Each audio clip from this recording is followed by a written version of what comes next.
देखिए क्या है, भारतीय राष्ट्रीय आंदोलन में प्रेस की भूमिका एवं प्रभावों की समीक्षा करें। जैसे क्या है कि भारतीय राष्ट्रीय आंदोलन में जैसे कोई यानी कि हमारे यहाँ क्या है कि भारत में काफी ऐसे आंदोलन हुए, काफी से काफी ज्यादा से ज्यादा आंदोलन हुए।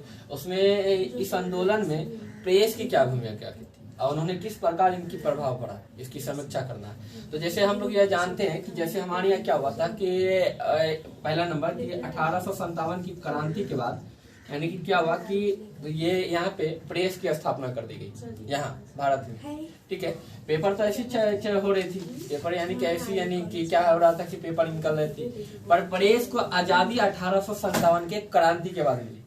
सबको कह दिया कि प्रेस की यानी कि प्रेस की आजादी है और आप लोग जो चाहे वो छाप सकते हैं। काफी ऐसे पेपर यानी कि मार्केट में निकलना स्टार्ट हो गए, काफी ऐसे।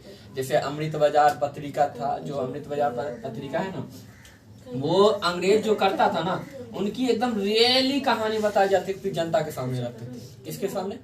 जनता के सामने। जब वो बात रखते थे ना, तो बात रखने के बाद होता क्या था कि जितने भी यानी कि अंग्रेज कारनामा करते थे वो पेपर में ऐड हो जाता था, और हिंदुस्तानी पढ़ते थे, उसमें जज्बा आ जाती थी। वो राष्ट्रीय आंदोलन में वो कहते थे लड़ेंगे, क्या अंग्रेजों से लड़ेंगे, उसको भेगाएंगे, पूरे जज्बा आ जाती थी। और यह सब देखते हुए यानी काफी ऐसे आंदोलन स्टार्ट हो गए।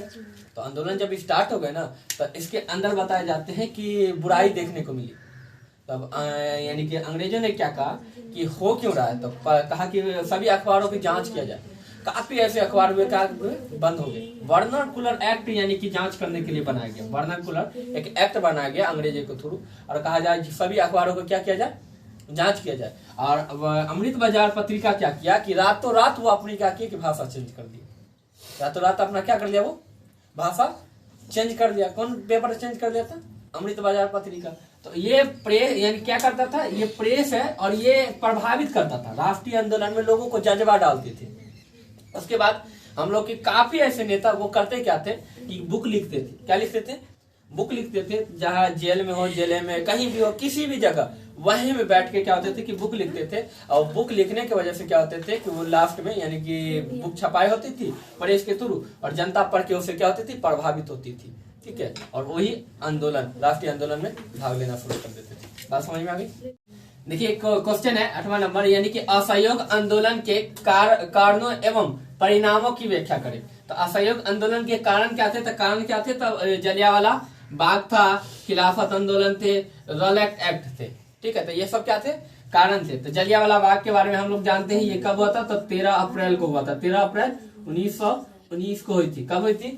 13 अप्रैल 1919 को हुई थी। खिलाफत आंदोलन भी 1919 में ही हुआ था। रॉलेट एक्ट कानून भी 1919 में ही हुआ था। ठीक है, तो अब जलियांवाला बाग हत्याकांड हम लोग जानते हैं कि जलियांवाला बाग में क्या हुआ था, अमृतसर और पंजाब के बीच में एक बाग है जलियांवाला बाग।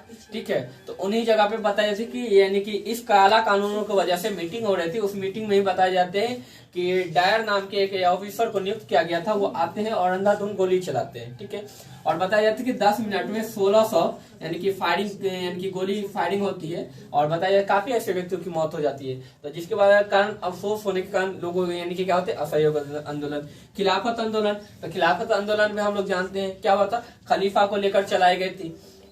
तो वहां पे हुआ क्या था कि तुर्की में यानी कि अंग्रेजों ने खलीफा को पद से हटाकर और वहां पे यानी कि वो अपनी कानून बनाना स्टार्ट कर दिया था, जिसको लेकर सभी देशों ने विरोध किया। इसलिए हमारे गांधी जी भी बताया जाता है कि भारत में इसका विरोध किया था। फिर रॉलेट एक्ट कानून, तो रॉलेट एक्ट कानून में हम लोग जानते हैं क्या है, ये एक काला कानून है। ठीक है, इसे हम लोग काला कानून कहे, इसलिए कहे क्योंकि क्या होते थे, बिना वारंट पेपर दिखाए हुए लोगों को गिरफ्तार कर लिया जाता था। भारतीयों को गिरफ्तार कर लिया जाता था, और गिरफ्तार करने के बाद क्या किया जाता था, उसे गुप्त मुकदमा चलाए जाते थे, उसे मारी जाती थी, पीटी जाती थी, पर पता नहीं चलती थी। ठीक है, यह बात समझ हो गई। यही कारणों की वजह से क्या चलाई गई, असहयोग आंदोलन।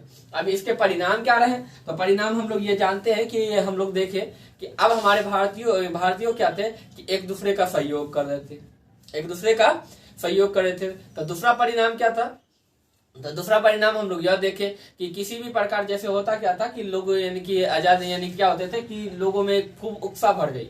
अब उत्साह भर गई कि हम लड़ेंगे ही लड़ेंगे। ठीक है, वो लड़ने के लिए यानी कि तैयार हो गए। तीसरी बात, तो हिंदू मुस्लिम में एकता देखने को मिली। ऐसे काफी ऐसी बात है जिसके परिवार यानी कि परिणाम रहे, क्योंकि हर एक चीज आप करना स्टार्ट करें। स्वराज्य यानी कि स्वराज्य के लिए लोग तैयार हो गए थे इसी आंदोलन के बाद। और ये आंदोलन हुआ कब था? तो 1 अगस्त AUG और 1920 से स्टार्ट की गई थी, और ये खत्म कब हुई? तो एक चौरी चौरा हत्याकांड की वजह से। ठीक है, ये कब हुआ था? तो 12 फरवरी को ये बंद कर दिया गया था। 12 फरवरी 1922 को, यानी कि 22 तक चला, ये बंद कर दिया गया लास्ट में। ये बात समझ में आ गई? कोई दिक्कत? ये डेट कंफर्म नहीं है, ठीक है, तो मानो ना। देखिए लिखो क्या, राजनीतिक विज्ञान। अब राजनीतिक विज्ञान में क्वेश्चन है 9 नंबर, लिखा कि लैंगिक विभेद से क्या अभिप्राय है। ठीक है, लैंगिक विभेद से क्या अभिप्राय है? तो हम लोग जानते हैं लैंगिक विभेद मतलब पुरुष एवं महिलाओं में जो विभेद किया जाता है वो लैंगिक विभेद कहलाते हैं। पुरुष एवं महिलाओं में जो विभेद कहते हैं वो लैंगिक विभेद कहलाते हैं। और ये राजनीतिक से संबंधित क्वेश्चन है। कौन चीजों से? राजनीतिक से। तो पहले क्या थी पता है कि अधिकतर बताए जाते हैं, अधिकतर जगह महिला डरती थी खड़े होने से। कितना जगह था उनको, यानी क्या थे, पद नहीं था कि इसी जगह पे महिला खड़ा नहीं हो सकती, यहाँ पे महिला नहीं खड़ा हो सकती, इस राजनीतिक में भाग नहीं ले सकती। तो ये लैंगिक पहले विभेद किया जाता था, पुरुषों ही खड़े होंगे। ठीक है, अभी तक बताया जाता है कि राजनीति को लेकर देखिएगा कि सऊदी अरब में पहले क्या था कि महिलाओं को अधिकार नहीं था मत देने की, वोट देने की अधिकार महिलाओं को अरब में था ही नहीं। तो अब तो शुरू कर दिया गया है वहां भी। ठीक है, तो लैंगिक विभेद, तो वहां पे क्या थे, पुरुष एवं महिला पे, वहां पे भी विभेद किया जाता था। हम लोग क्या भी होती थी। देखिए अभी ऐसी कोई भी स्तर नहीं बचा जो पंचायती राज्य हो, त्रिस्तरीय सरकार हो, या हमारे राज्य सरकार हो, या हमारे प्रधानमंत्री हो, किसी भी स्तर नहीं बचा जहाँ पे महिला खड़ा नहीं हो सकती। अधिकतर जगह जहां चाहे वहां, और अधिकतर बताए जाते हैं ना, यानी कि 50% से ऊपर महिलाओं के अधिकार है। 50% से अधिकतर हो किसके अधिकार है? महिलाओं की। तो लैंगिक विभेद से आप क्या भी पढ़े हैं, तो ये तो समझ में आ गए। लैंगिक विभेद अब नहीं किया जाता, पहले किया जाता था। पुरुष एवं महिलाओं में पहले विभेद होती थी। ठीक है, अब ऐसा नहीं होती है। बस क्वेश्चन है दूसरी क्वेश्चन क्या है? तो भारत ने बहुदलीय प्रणाली को क्यों अपनाया? भारत ने बहुदलीय प्रणाली को क्यों अपनाया? एक ही को दल रह सकता था। ठीक है, कांग्रेस पार्टी की दल नहीं रह सकता था, पर क्यों नहीं रहा? क्योंकि हमारे भारत स्वतंत्र हो गए हैं। क्या हो गए? स्वतंत्रता प्राप्त किए। और स्वतंत्रता प्राप्त करने वाले में क्या होते हैं, जिसको जो मर्जी जो बनाना बना सकते हैं। हम लोग क्या करते हैं, अपनी राष्ट्रीय दल की स्थापना करवाने के लिए कोर्ट से इजाजत लेते हैं, मोहर मरवाते हैं, अपनी दल की स्थापना करवा लेते हैं। क्या करते हैं? स्थापना करवा लेते हैं। तो आज 1 नहीं, 2 नहीं, 3 नहीं, काफी दल है हमारे राष्ट्रीय स्तर पे। मुख्य रूप से 7 दल है। कितने दल है? 7 दल है। और 7 दल क्या है कि ये बहुदलीय आते हैं और बहुदलीय प्रणाली। और इसमें हमारे कहने का मतलब क्या कि जो हम लोग स्वतंत्र है और जिसको चाहे उसको मत दे सकते हैं। हो सकता है इस 7 दल में कोई एक दल खराब हो सकता है 2 खराब हो, 3 खराब हो, मान लो कि 6 खराब हो, एक तो सही होंगे जिसको जनता वोटिंग करेगा, जो यानी कि वो विजेता प्राप्त करेंगे, जीतेंगे। जीतने के बाद क्या होंगे, अपने सत्ता में यानी कि अपना सरकार खड़ा कर सकते हैं। ये बात समझ में आ गई बहुदलीय।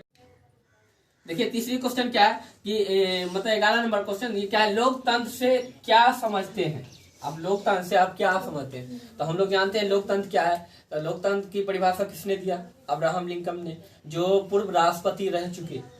ठीक है, एक्स राष्ट्रपति रह चुके। कहाँ के? तो अमेरिका के। ठीक है, कौन? Abraham Lincoln. ये क्या थे कि लोकतंत्र का परिभाषा दिए। लोकतंत्र जनता के लिए, जनता द्वारा चलाई गई शासन है। मतलब क्या है कि जनता, मतलब कि जनता, हम लोग क्या है कि हमारे भारत में मान लो कि एकदम पूरे के पूरे जनता ही रहता है। कौन रहता है?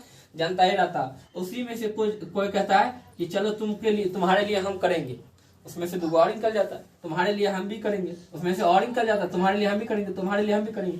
तो इसी में से एक को हम लोग क्या करते हैं, चुनते हैं कि चलो तुमको मौका दिया जाता है, तुम क्या हो कि जनता की भलाई करो। ठीक है, तो उसको मौका दे दिया जाता है और जनता की भलाई करता है। तब ना कहते हैं लोकतंत्र जनता के लिए, जनता द्वारा ही चलाया गया शासन है। मतलब इसी में जनता में से नहीं एक है, तो जनता द्वारा चलाया गया शासन क्या कहलाते हैं? लोकतंत्र शासन कहलाते हैं। कोई दिक्कत नहीं। अब आते हैं गुप्त मतदान क्या है। ठीक है, अब गुप्त मतदान क्या है? तो अब गुप्त मतदान कहने का मतलब छिपा के दी गई मतदान। ठीक है, हम लोग क्या क्या होती है, अप्रत्यक्ष तरीके से गुप्त मतदान होती है। कौन तरीके से होती है? प्रत्यक्ष तरीके से या अप्रत्यक्ष तरीके से? अप्रत्यक्ष तरीके से, मतलब गुप्त मतदान। जैसे क्या होता है, हम लोग क्या होता है कि जब मतदान करने जाते हैं तो अंदर क्या होती है, रूम पूरा बंद होती है, आप किसको दिए नहीं दिए किसी को पता नहीं, बाहरी किसी को पता होता, कोई भी कर्मचारी को भी नहीं पता होता। वो क्या करता है, मत डाल के चला आता है, लास्ट में रिजल्ट पता चलती है, हाँ ये सरकार जीते, इसी को लोग जनता ने वोट डाला बहुत, ठीक है। और कितना होड़ से पता करता है कि हाँ इस बार ये जीत जाएगा, और कभी कभी उल्टा पड़ जाता, कोई और जीत जाता। तो गुप्त मतदान का भी अर्थ समझ में आ गए, छिपा के दी गई वोट गुप्त मतदान कहलाती है। बात समझ में आ गई।